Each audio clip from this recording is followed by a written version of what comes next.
Indications have emerged that more public assets may be put up for sale by the federal government as the Bureau of Public Enterprises reviews the asset privatization work plan of the federal government for 2020. Reports reveal that the work on the review of the privatization work plan is ongoing by the federal government. This ties into the revised 2020 budget that has a deficit of 5.37 trillion naira. Minister of Finance, Budget and National Planning, Mrs. Zainab Ahmed, has said the federal government intended to finance the deficit through domestic and foreign borrowings, as well as proceeds from privatization of public assets. The federal government is now taking seriously the need to privatize public assets to meet up with liquidity, which is a global challenge at this point. Today on our Economy and Politics show and the conversation around issues that concern economy, politics, policy, investments, and looking at the consumers and the impact on them, we have our very own special strategic marketing strategist and MD of Nitro 1-to-1, Mr. Lampe Omoyele, who will be speaking with us today on post-COVID-19, assessing consumer confidence in Nigeria. Good morning to you, sir. Good morning, Otto. Thank you for having me. And nice to have you back again after over 2 weeks. Pleasure. Yes. We're looking at a global trend of index drop in the consumer confidence analysis. In the US for April, the consumer index showed a significant drop from 118.8 to 86.9. And in the UK for April, we saw a decline by minus 34 points basis, showing that it's going at its lowest and may also hit its first-time low for over a decade in the UK. Looking at these trends, particularly in the US, which is being impacted by the fact that over 20 million people lost their jobs, and we're seeing that trend also in the UK as people are watching their personal finances, even as the COVID-19 pandemic impacts the economy. What are you getting for Nigeria, the current consumer index you have, and the impact it's having on our nation? Thank you, Otto, for the question. So, according to data from the Nigerian Bureau of Statistics, as of the end of Q4 2019, quarter 4, 2019, there was a slight decline in quarter 4 compared to the previous quarter of 2019. Okay, but it was still very high at 120 points, and that was way above the global average at that time of 107, because in terms of how the consumer confidence index is calculated, the baseline is 100. Any figure above 100 is considered as positive, optimistic, and lower than 100 is considered as a negative consumer sentiment. And the latest report from the NBS as of March 2020 says that there was a gain of about 4.8% in terms of consumer confidence compared to the end of quarter 4, 2019. So the reports, according to the NBS, shows an improvement at the end of March. However, let's put a caveat and put some qualitative analysis to that figure. As we know that Nigerians generally are optimistic people, generally. And as I mentioned the last time I was here, when you asked me a similar question, I said that Nigerians entered into 2020 with a cautious optimism. It was a new year, and they were hopeful about things even getting better. So on that basis of hope, there was a cautious optimism, and that also helped in terms of the first quarter of this year. However, my expectation is that when the report for April is issued, that we will likely see a decline in that consumer confidence index, because unlike compared to Europe or America, the onset of concerns until about April. Okay, the first index case reported was which was the very end of February, and in March, Nigerians were just going to become aware of it, so there were not yet real concerns. But now, with the lockdown having started effectively in the first week in April, other cities will find that there has been, I expect that the consumer confidence sentiments will have begun to decline. Now, whether it gets to the baseline of 100 and lower to become negative is still going to be conjectural. But my estimate is that we'll find that consumer on the decline. Okay, I hear you very well as the strategist, and of course you're watching the numbers and following the analysis. We'll also bring those analyses to date as we also publish data from the National Bureau of Statistics. But let's go on to an interesting socioeconomic development, which is the fact that the National Bureau of Statistics published that for the poverty rate in the country, it is now 40.1%.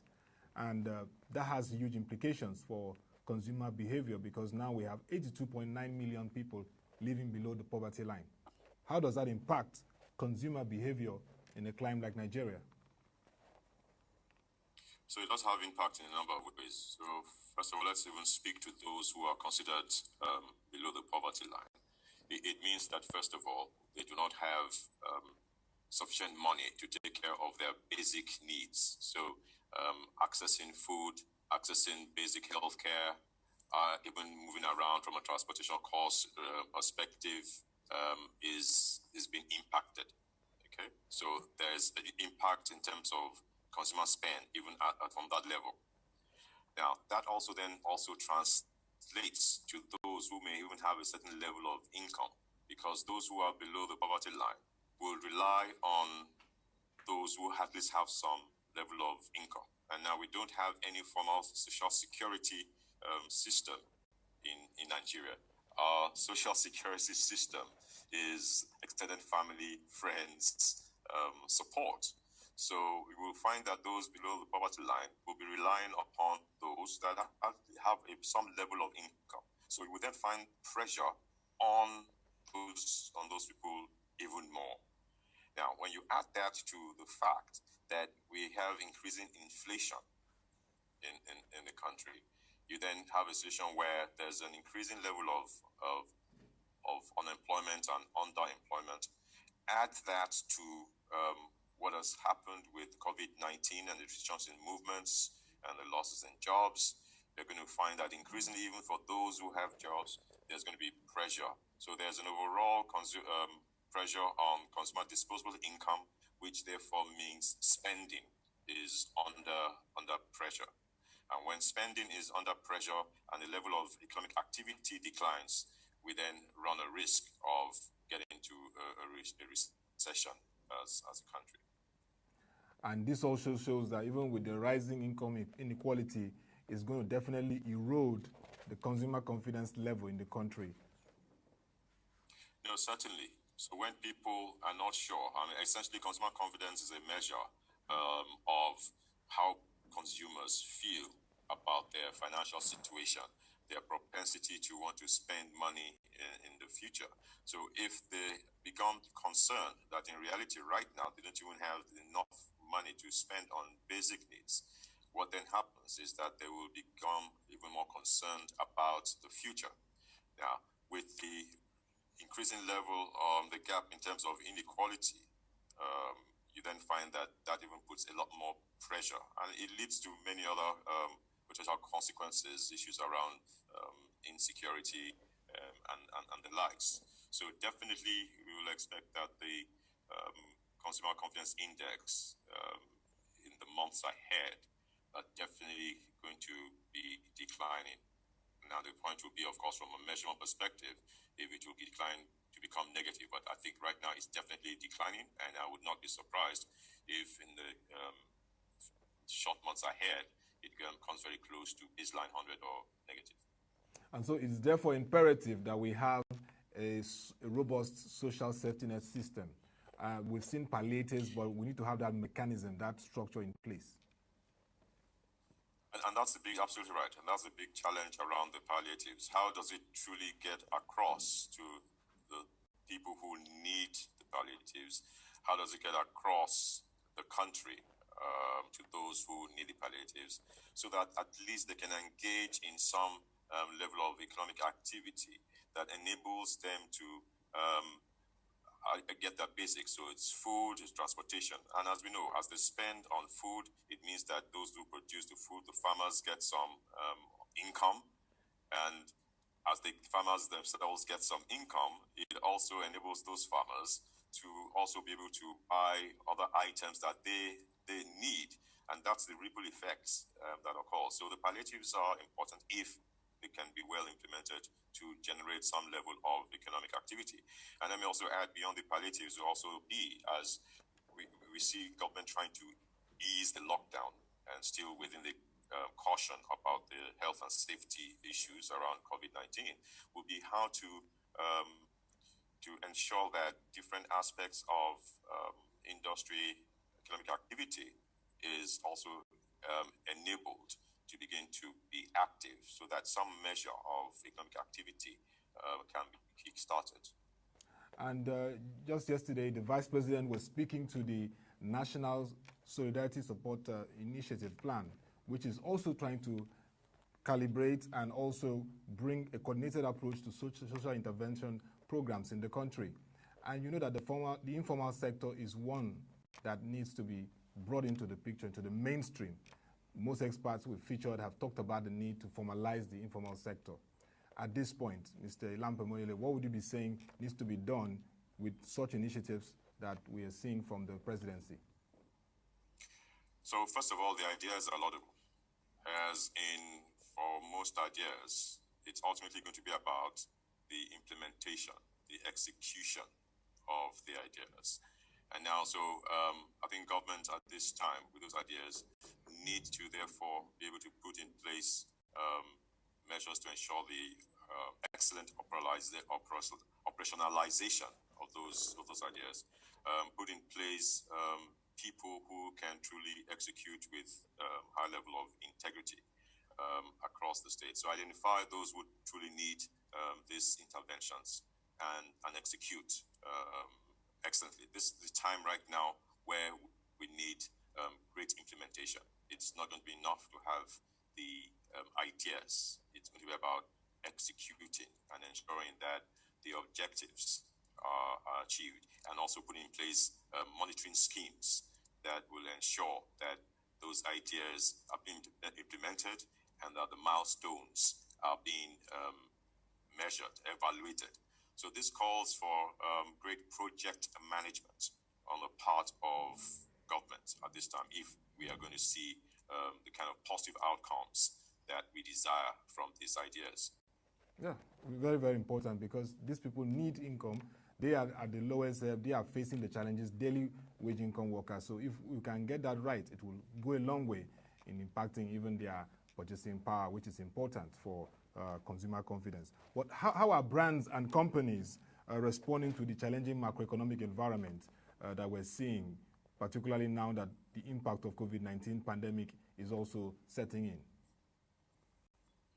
I think it's an interesting question, because you see, in the Nigerian context, initially, in the first quarter of this year, it seemed like it was very remote. I know there were all kinds of hypotheses that the climate in Africa, the climate in Nigeria, was going to ensure that it didn't happen in any large scale. I'm grateful so far what seems to happen. But I think that various businesses, industries were, first of all, like the rest of the world, taken a bit aback and surprised about it. So it kind of, speaking metaphorically, it came like a person in a boxing ring, and it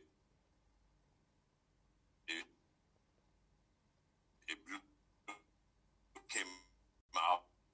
But I think having reeled backwards, most businesses are coming to terms with that this is a new reality that businesses have to face. So having, first of all, recovered from that initial surprise about it having to shut down operations, quickly putting in place work from home mechanisms.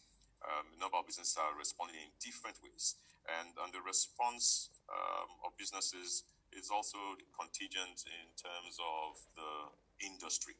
So businesses in different industries have responded in different ways. For example, the hospitality industry is one of those that has been hit very strongly with the COVID-19 and the measures that have been put in place, the lockdown, and even when they have not been formal lockdowns, people have been very cautious about going to places where there are huge gatherings. So many hotels, for example, are not operating.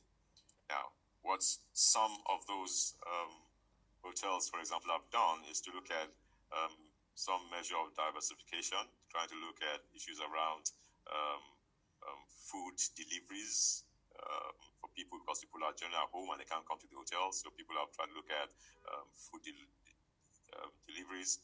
I know of a hotel that's also looked at saying they will offer laundry services to people who are at home. So that's an example. Some other industries, for example, if they're into cloth manufacturing, have also diversified to production of face masks, which is a great need right now. For those who, in my industry that I play in marketing and advertising,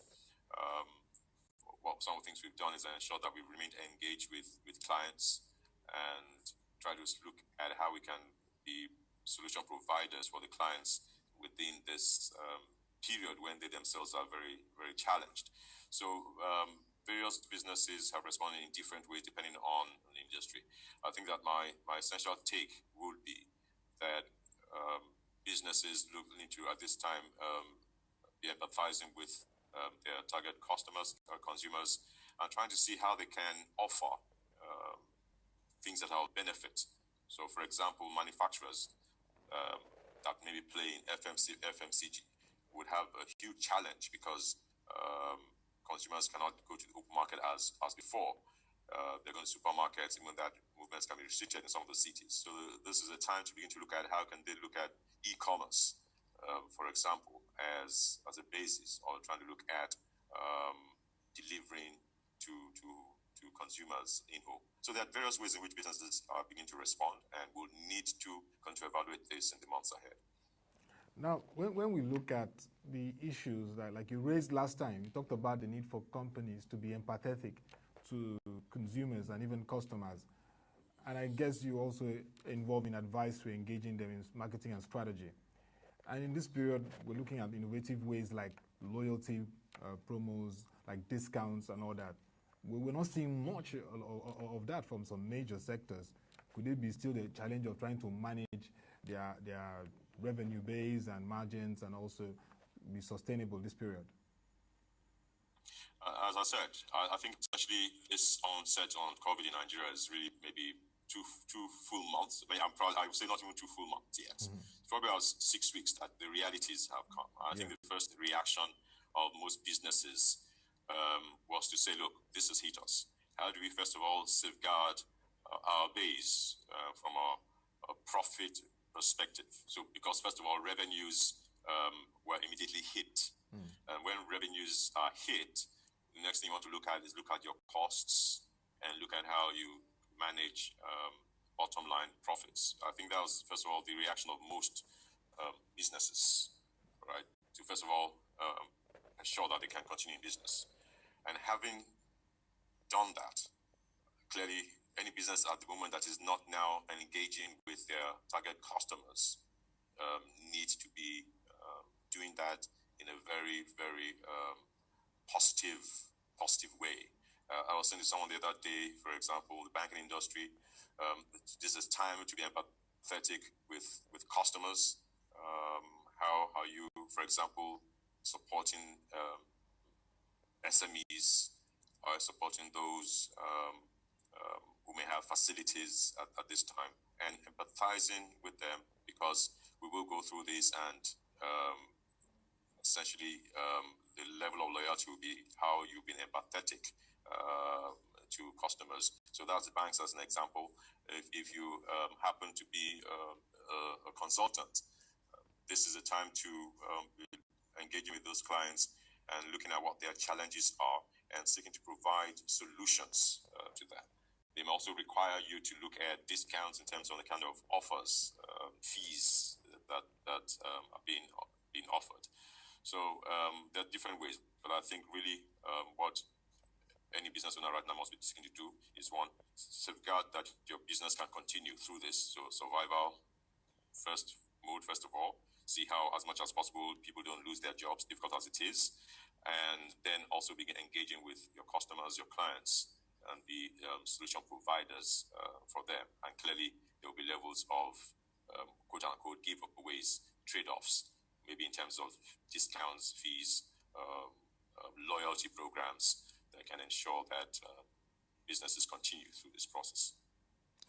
And let me just bring this in, because from the regulatory side, there are rules that can be played to also support businesses, particularly the small businesses who are also providing those consumer products. For example, the National Food Drug Administration Council today will be looking at a session virtually where they want to launch support process for quickly allowing these businesses to have their registration completed in real time.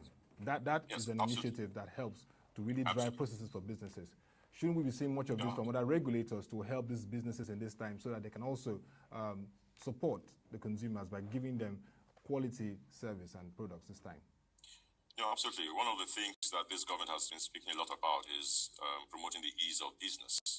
And I think that this season, this situation we're in, more than ever before, speaks to the need to look at ways of promoting ease of business. I'll give an example. Just last week, a group that I'm involved in, there was a registration of a company, and the company already existed, the name already existed, and this is in the UK. And this group decided that, look, they need to modify the name for certain reasons. And someone was mandated to get this name change effected. And within 3 hours, the name change was effected. Wow. So, and I'm talking about the UK. UK, yeah. In this current COVID-19 situation. Okay. So we need to get to such levels. So you can imagine that business is operating, and you're already minded to change its name in a few hours, and therefore it can continue its operations under the new name. So the government needs to be looking at different ways to intervene to make truly business easier, and especially in this season, because as I say, time is money. Yeah. So as things become easier, looking at offering tax relief, for example, in this situation, it eases the funding that is available for businesses. And when businesses have funds to run their business, it has that ripple effect across the economy. So the government, the regulators, everyone must be looking at how they can make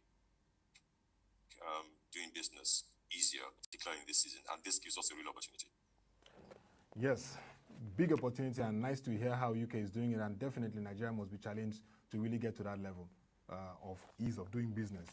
But let's look at a development that already has started. We start seeing that trend in the US, negative growth in the UK and the Eurozone, looming recession. And Nigeria definitely will be watching the Q1 2020 gross domestic product growth report from the National Bureau of Statistics. And it's likely we'll be on that zone too. You've laid rising income inequality, and then plus this will be a huge challenge at this time. So massive challenge, and to some extent we have been through this road before. Most recently, between 2015 and 2016, yes. parts of 17. So we've been through this road before. The difference this time is that there's a health and safety concern. So there's an added dimension which we haven't been traveled through in, say, 100 years, okay, since the flu pandemic of 1918, thereabouts. Yes. And so that brings that added dimension. So in terms of what that portends is going to require a lot of creativity, creative thinking, and smart execution on the part of governments across the Federation and also on the part of businesses. So clearly, as you've called out as well, the indices are showing high rising inflation. Poverty levels are increasing. Disposable income has gotten weaker. There's rising unemployment. There's rising underemployment. We've seen job losses in the past 6 weeks across businesses. So the signs do not appear positive. There's also the health concern. Now, having painted that picture, it therefore means that, as I said earlier on, the government has to look at what support they can provide for businesses at different levels, the regulators, the ease of business that we've talked about, the palliatives we've talked about to try and generate some level of income, economic activity at the lower levels of society. And then arising from there is businesses begin to look at how they can be innovative and look at value-adding products and services that would attract consumers to spend. Because the big challenge going forward is that because of the weakened consumer disposable income, consumers are going to be a lot more circumspect about what they spend money on. Food is going to be a priority in terms of where they're spending their money. So already based on statistics that came from the National Bureau of Statistics, spending about 56%, almost 60% of their income on food. So food is going to be a priority. That also reflects an opportunity. So from an agricultural perspective, despite the health and safety concerns, how can we get agriculture revved up? How can we get the value chain, transportation, also the logistics of it? So food is an opportunity. It's also where a lot of money is going to be spent. So those who are in that sector, you look at how can they begin to look at value adding products, services within there. So that's one area. So if you look at innovation, value added services going forward. So there will be certain areas of the economy where there are real opportunities. So I think that businesses, people, entrepreneurs need to be looking at where those potential opportunities are, so that they will send levels that would time. And looking at all the data we've gotten so far from the National Bureau of Statistics, it shows that the household is very important in terms of household consumption, yes, which has been at a negative for total year 2019 and even looking at the previous quarters. Isn't that, yes, a basis for fiscal and monetary policy to begin to always factor in the household in their statements and even in their policy direction in Nigeria? No, I mean, definitely yes. I mean, obviously, economic activity is not just based on one human being. And again, it's back to this whole point around the lack of formal social security system in Nigeria. So the household is really the basis of whatever support that individuals have. And so when we're looking at talking about palliatives and all, it cannot just be on an individual basis, because the average household size in Nigeria is probably about 6 at the minimum. Okay, and that changes. So I've talked about an average, but when you now break it into income strata, you find that when you go to the lower income strata, the household size increases, and that's where a lot of critical intervention is required.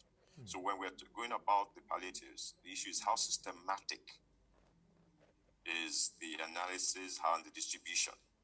How are we addressing the household size across the lower income strata, particularly identifying the households that truly require this intervention? Again, it speaks about the need to have usable quality data. And I think that kudos to the work that the NBS is doing. Yes. Still a road to travel. But the point is, it's not sufficient to just have the data. The point is, how are we utilizing the data and implementing the insights that are gotten from the data? So yes, household size and utilizing of household information is relevant in terms of the implementation of the palliatives and the other strategies that government may have in place in the plans ahead. And what is your outlook, looking at the whole things that we've discussed in terms of what will impact consumer confidence and what needs to really be done to really boost the confidence? Because you can see in the US, in the UK, and across Eurozone, I think 2 days ago, Italy, the Prime Minister had to finally release some incentives, palliatives to the citizens. He apologized because that should have come out earlier. And this all is in the plan to help boost confidence, boost their purchasing power parity, just manage the situation till the whole pandemic effect begins to wind down. So I think we have to look at this from a sectoral basis in answering the question. I think I already alluded to it in certain ways. Yeah. There will be certain sectors that definitely consumer spend is going to increase on. So I already mentioned food. Yeah. We've already seen that around telecoms, telecommunications, there's been an increase in that. Health is going to be an area that people are going to be increasingly more concerned about. Even though there's not as much movement in certain cities, the cost of transportation will definitely be hit. Education is an important part. So we see this parts, home entertainment. Okay, so home entertainment, because a lot of people are staying at home in certain cities. So home entertainment is going to increase. What we're finding is that food-related branded foods is also an area that people are spending money on. But we are going to be finding less spend on clothing, for example, okay, at the moment. You're going to see less spend on buying basic household items. So those are areas that sectorally we need to be looking at. We have to accept that hospitality industry is going to suffer for some time. We're going to find out outdoor entertainment is going to suffer for a short period of time. The onus on those people playing in those categories look at how they can innovate and probably take some of that in-home this period. So I think it's going to be important to look at it from a sectoral perspective. And key players in those sectors, we need to be looking at both within and also looking at government and what kind of measures government can put in place to support them and also incentives there. So these times call for stronger collaboration amongst key stakeholders, government, business players, and even within industries, collaboration within those industries. So if you're playing, for example, in the hospitality industry, what kind of collaboration can go on right now amongst players there? I think that while competition is great, I think right now we need to be looking at it from a global industry perspective and not just think about survival of a narrow business because this has to do with the economy as a whole. So I was speaking to you a lot about looking at collaboration, partnerships amongst various stakeholders in the months ahead. I think right now, even though people might say it's survival of the fittest, really must go beyond that. I think now it has to be a more global outlook in terms of how the economy survives into the future. Thank you very much, Mr. Lampe Omoyele, marketing strategist and MD of Nitro 121. I mean, the key takeaways from here is the need for collaboration between government, businesses, and all stakeholders. The need to also look at those sectors which are like agri, healthcare, even education, and home entertainment. Those areas will need innovation and creativity. And for businesses, it's a time for smart thinking and very effective execution, also for the government. And most importantly, government must begin to take the household income and all the challenges they have factored into fiscal and monetary policy. Thank you very much for your very insightful contributions today as we looked at post-COVID-19, assessing consumer confidence in Nigeria. Thank you very much. Thank you, John. Yes. And that was Mr. Lampe Omoyele, the MD of Nitro 121 and a marketing strategist, giving us insights into post-COVID-19, assessing consumer confidence in Nigeria. The conversation continues by 10 a.m. with Market Review. We'll be looking at the positioning of state economies in this time. Join our website, www.proshareng.com, to get news stories, market analysis, and latest videos that we have for you. Till we come your way again, thank you for watching. Stay safe and have a nice time.